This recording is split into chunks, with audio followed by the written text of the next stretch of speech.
कुछ 2700 साल पहले एंशिएंट ग्रीस में रहने वाले मर्चेंट हेगिस्ट्रेटोस और उसके पार्टनर ज़ेनोथेमिस ने कुछ ऐसा प्लान किया जो हिस्ट्री का सबसे अर्लीस्ट फ्रॉड माना जाता है। हेगिस्ट्रेटोस ने शिप की इंश्योरेंस लेकर उसे बीच समंदर में डुबाने का प्लान बनाया। The insurance policy was known as bottomry. Bottomry एक मैरिटाइम ट्रांजैक्शन के लिए यूज किए जाने वाला टर्म है जिसके अंदर the owner of the ship can lend money from a lender as a loan by keeping the ship as a security. लेकिन अगर वॉयज के टाइम शिप डूब जाए तो लेंडर अपने सारे पैसे खो बैठता है, लेकिन अगर शिप सही सलामत अपनी जगह पहुंच जाए तो ओनर को सारे के सारे पैसे विद इंटरेस्ट लेंडर को लौटाने पड़ते हैं। हेगिस्ट्रेटोस ने यह प्लान बनाया था कि वो सारे पैसे लेकर भाग जाएगा, लेकिन उसके शिप मेंबर्स को इसके बारे में पता चल गया and when they confronted him he jumped into the sea and drowned himself. और तब से लेके आज तक ना जाने कितने ही छोटे मोटे फ्रॉड्स होते आ रहे हैं। तो रोटी कपड़ा और मकान के साथ ही साथ एक और ऐसा एलिमेंट है जो हमारे लिए बहुत ज्यादा जरूरी हो चुका है और वो है पैसा। हर इंसान यही चाहता है कि उसके लाइफ में पैसे एफर्टलेसली आए, which is next to impossible, और ये सब की वजह से जन्म होता है फ्रॉड्स का। तो इस वीडियो में हम बात करने वाले ऐसे कुछ इंस्टेंसेस के बारे में जो इस दुनिया के one of the biggest frauds में आते हैं।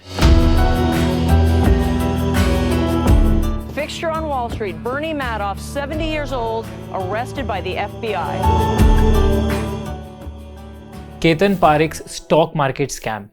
स्कैम का नाम और एक नाम से सिनोनिमस हो गया था जब 2021 में इंडिया के सबसे बड़े स्टॉक मार्केट स्कैम पर एक वेब सीरीज बनी थी। वो थी हर्षद मेहता की स्टोरी। हर्षद मेहता की कहानी तो हम सबको पता है, लेकिन उनको अपना गुरु मान के उनके कदमों पर चलने वाले केतन पारेख भी one of the biggest stock market scam से जुड़े हुए हैं। केतन एक ऐसी फैमिली से बिलोंग करते थे जो ऑलरेडी स्टॉक मार्केट से रिलेटेड थी और उनके पिता की इस्टेब्लिश स्टॉक ब्रोकिंग फर्म की पूरी जिम्मेदारी अब केतन पर पड़ने वाली थी। अपनी पढ़ाई पूरी करके उन्होंने सीए की पोस्ट हासिल की। Everything was making perfect sense. CA बनना तो एक प्लस पॉइंट था, लेकिन क्योंकि उनकी फैमिली ऑलरेडी इस फील्ड में थी, उन्होंने स्टॉक मार्केट को कुछ ज्यादा ही अच्छे तरीके से जान लिया था। उनके इन स्किल्स का मिसयूज तब होने लगा जब 1990 में वो हर्षद मेहता से मिले। हर्षद मेहता के यहाँ काम कर उनको अपना गुरु मानकर उन्होंने उनसे कई सारी टिप्स एंड ट्रिक्स तो सीख ही ली थी। अब कौन से ट्रिक्स और टिप्स की मैं बात कर रहा हूं वो तो आप समझ ही गए होंगे। मिस्टर मेहता के अंडर काम करने के बाद अब बारी थी काम को अंजाम देने की। इस काम की शुरुआत हुई जब उन्होंने एमएमसीबी बैंक के मेजॉरिटी शेयर्स खरीद लिए और ये होने के बाद वो एक वीआईपी बन चुके थे for MMCB bank. He took full advantage of it by approaching for loans in the form of pay orders. Pay orders हर किसी को नहीं मिलते, ये सिर्फ उन्हीं को मिलते हैं जो काफी बड़े या वीआईपी कस्टमर्स होते हैं बैंक के,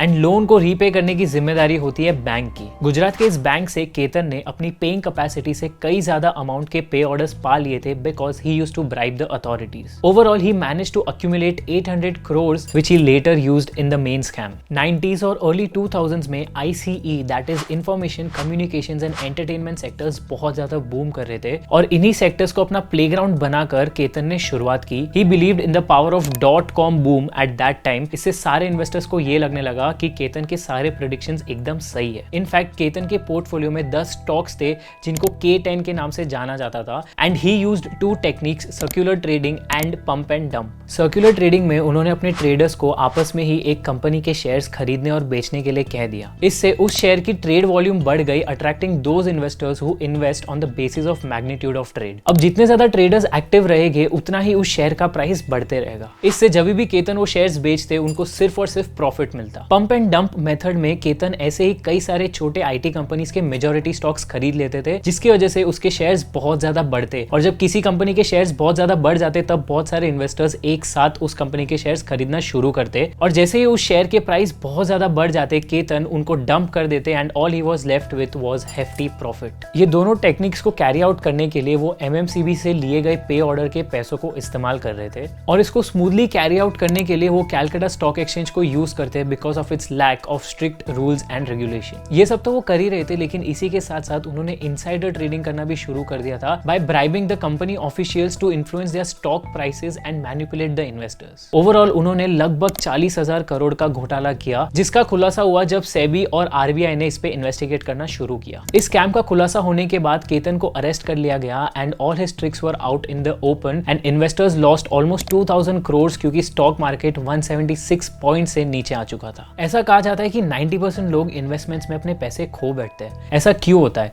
ऑपरेट ब्रेन्स के हिसाब से this happens because of stock market. अपने आसपास ही देख लो, ना जाने कितने लोग मुफ्त के मिले ज्ञान पर अपने इन्वेस्टमेंट्स करते हैं और अपने पैसे को पराया कर देते हैं। There is no proper research that we do before investing our money. तो ऐसे अरे गहरे इंसान से इन्फ्लुएंस होकर अपने पैसे इन्वेस्ट करें, इससे बेटर है कि आप खुद एनालाइज करके अपने हिसाब से इन्वेस्टमेंट करें। और ऐसा आप कर सकते हैं टिकर टेप के क्रिस्प स्टॉक एनालिसिस को रेफर करके, जिसमें शेयर होल्डिंग स्ट्रक्चर से लेके परफॉर्मेंस फोरकास्ट सब कुछ एक्सेस कर सकते हैं। स्टॉक मार्केट के बारे में अपडेटेड रह सकते हैं by getting collated news, dividends, corporate actions and announcements all in one place. और अगर मैं आपसे ये कहूँ कि वेदर फोरकास्ट को देखकर बारिश होगी या नहीं, इस बेसिस पर हम ये डिसाइड करते हैं कि बाहर छाता लेके जाना है या नहीं, वैसे ही अगर इस समय स्टॉक मार्केट में इन्वेस्ट करना इज द राइट टाइम और नॉट, अगर ऐसा मूड मीटर हो तो कैसा होगा। हियर कम्स टिकर टेप, एक ऐसा प्लेटफॉर्म जो आपको अपने मार्केट मूड इंडेक्स के मीटर के हिसाब से ये बताएगा कि मार्केट में एक्सट्रीम फियर से लेके एक्सट्रीम ग्रीड तक किस तरह का सेंटिमेंट है, making it very easy for you to take action. ये तो बस एक फीचर है। Tickertape has 200 plus filters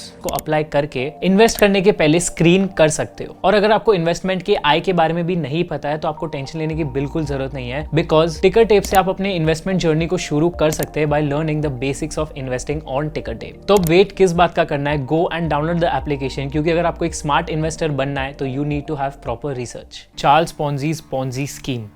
1882 में नॉर्दर्न इटली के लुगो टाउन में जन्म हुआ था चार्ल्स पोंजी का, एक ऐसा नाम जो इतिहास में छपकर रहने वाला था और सारी दुनिया इसे जानने वाली थी। चार्ल्स ने स्कूल के बाद यूनिवर्सिटी में जाकर एडमिशन तो ले लिया था, लेकिन उनको पढ़ाई और एग्जाम्स में कोई दिलचस्पी नहीं थी, बल्कि वो अपना सारा टाइम और पैसा बार्स और कैफे हॉपिंग में जाया करते अपने अमीर दोस्तों के साथ। उनका ये मानना था कि दुनिया में सबसे अट्रैक्टिव चीज है पैसे उड़ाना, and he stuck to his belief.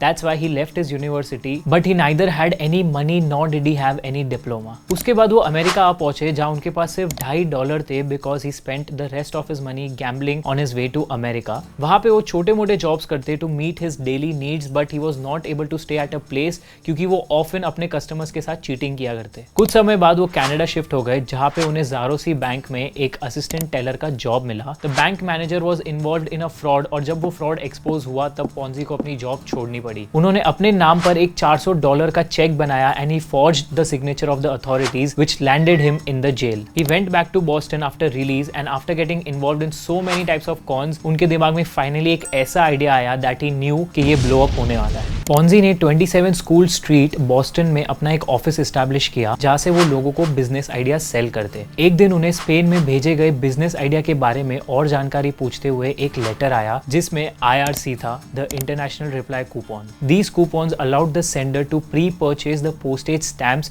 and send it along with the letter. Receiver उन कूपन्स को लोकल पोस्ट ऑफिस में जाकर उनके बदले स्टैम्प्स खरीद सकता था, so that he can reply to the sender. World war 1 की वजह से इन्फ्लेशन बढ़ गया था और इटली में यूएस स्टैम्प्स काफी चीप हो चुके थे। इटली में IRCs वर वेरी चीप, तो उनको खरीद कर उनके बदले में यूएस स्टैम्प्स को खरीद कर उन्हें बेचने में प्रॉफिट था। अकॉर्डिंग टू पोंजी, इस पूरे स्कीम में the net profit was almost 400%। कोई एसेट लोअर प्राइस के मार्केट से खरीद कर उसे इमीडिएटली एक हायर प्राइस मार्केट में बेचना इज कॉल्ड आर्बिट्रेज, और उससे प्रॉफिट कमाना एकदम लीगल है। तो आगे जाके पोंजी इस स्कीम में कैसे फंसे? लालच।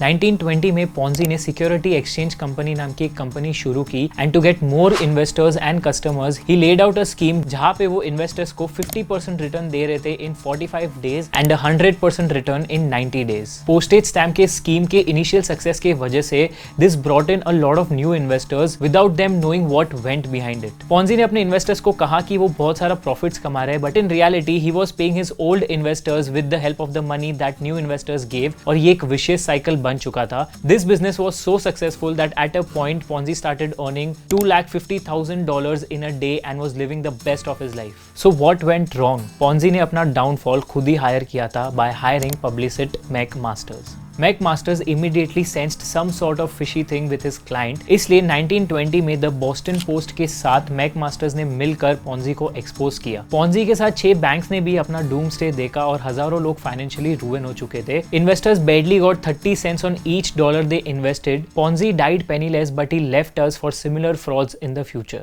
Bernie Madoff scam.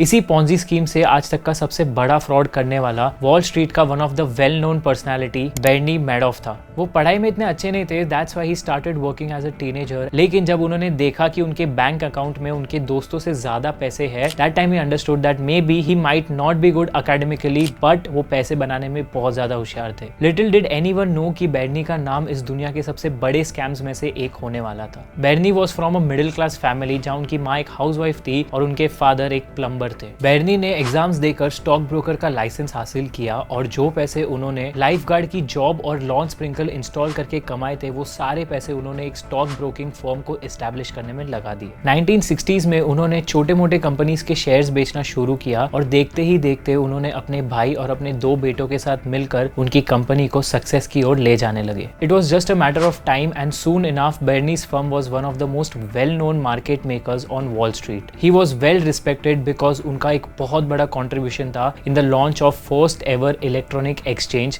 That is NASDAQ. बड़े बड़े सेलिब्रिटीज से लेकर कॉमन मैन तक सारे ही बेर्नी के क्लाइंट बन चुके थे, but little did they know that they were following as a victim of the Ponzi scheme. Bernie अपने क्लाइंट्स को स्टेडी और डबल डिजिट रिटर्न्स देते थे उनके इन्वेस्टमेंट्स पर, सेइंग कि ये प्रॉफिट से आ रहा है, but little did they know इसमें से एक बहुत बड़ा चंक जाता था to Bernie, which showed his luxury lifestyle. Bernie ने ये स्कैम लगभग 20 साल तक चलाया और 2008 में जैसे जैसे स्कैम के बारे में लोगों को पता चला, वैसे ही इन्वेस्टर्स ने अपने सारे पैसे वापस मांगने लगे। इस स्कीम के बारे में सिर्फ बेर्नी और उनके भाई पीटर को पता था, तो जब चीजें हाथों से बाहर जाने लगी तब उन्होंने अपने कंपनी का सो कॉल्ड सक्सेस अपने बेटों को बताया and they were shocked when they got to know that this was one big lie. दिसंबर 2008 में बेर्नी को अरेस्ट कर दिया गया और ये पूरा स्कैम लगभग $64.8 बिलियन का था। US Security and Exchange Commission की सबसे बड़ी हार थी because even after so much of investigation they were not able to find anything. Bernie के एक बेटे ने उनके अरेस्ट होने के 1 साल बाद सुसाइड कमिट कर लिया और उनके दूसरे बेटे की डेथ हो गई इन 2014 बिकॉज ऑफ कैंसर। बेर्नी को 150 साल की सजा हुई एंड 2021 में उनकी डेथ हो गई। The future of financial scams. 2021 में अमेरिका ने लगभग $5.8 बिलियन खो दिए because of the scams and in the same financial year RBI reported a total of 7,400 bank frauds, leaving alone the scams run by individuals. हमारा financial system drastically change हो चुका है due to digitalisation and according to the Deloitte India banking fraud survey, ये scams और ज्यादा बढ़ने वाले in the next coming 2 years due to digitalization. As TOI states the stats and figures, it states that around 47% of financial intermediaries, which includes money transfer systems, payment and stock exchange networks, etc., are registered with economic crimes every year. According to the study of Association of Certified Bank Frauds, एक typical organisation अपने revenue में से हर साल 5% ऐसे frauds में खो देती है। लेकिन इस सब से टैकल करने के लिए सबसे इंपॉर्टेंट खिलाड़ी है क्रिप्टो करेंसी का easy and secure transactions called as the blockchain. Blockchain can be the end of such frauds and here's how. Blockchain is nothing but a record of data और information. हर एक block को हम information storage की तौर पर use करते हैं जिस पर टाइम स्टैम्प और ट्रांजैक्शन डेटा होता है। क्रिप्टोग्राफी यूज करके इन ब्लॉक्स को एक दूसरे से लिंक किया जाता है, फॉर्मिंग अ चेन। इन्फॉर्मेशन के इस सिस्टमैटिक रिकॉर्ड की वजह से सारे ट्रांजैक्शन सिक्योर और ट्रांसपेरेंट हो जाते हैं। ब्लॉकचेन एक अनअल्टरेबल रिकॉर्ड ऑफ ट्रांजैक्शन होता है जो एंड टू एंड इनक्रिप्टेड होता है, hence it is safe from any fraudster. और अगर किसी भी ब्लॉक को टैम्पर किया जाए तो पूरी की पूरी ब्लॉकचेन डिस्ट्रॉय हो जाती है बिकॉज दे आर कोलिंक्ड। इसलिए अगर एक बार ट्रांजैक्शन हो जाए तो उसे डिलीट नहीं किया जा सकता। ट्रांजैक्शंस को ब्लॉक में ऐड करने के लिए जितने भी लोग इस ट्रांजैक्शन में इन्वॉल्व है सबको एक साथ अग्री करना पड़ता है और उसके बाद ही ये ट्रांजैक्शन वैलिड है। These participants have the visibility of all the transactions in the system. Overall, it is a win-win situation for all the organizations जो ऐसे frauds को कम करना चाहते हैं and it is a lose-lose situation for all of them जो ऐसे frauds करना चाहते हैं। All thanks to the blockchain technology. जब तक इंसान है तब तक पैसा है और जब तक पैसा है तब तक ऐसे frauds होते रहेंगे। Hopefully future में सारे ही organizations blockchain technology use करेंगे जिससे ऐसे frauds बहुत हद तक कम हो सकते हैं। और अगर investments की बात हो तो अपने hard earned money को credible sources के थ्रू ही इन्वेस्ट कीजिए। डाउनलोड द टिकर tape app, research better and invest smarter. आज का ये वीडियो आपको कैसा लगा हमें कमेंट्स में जरूर बताएं and do not forget to like and share this video and subscribe to Big Brain Co for more such interesting videos.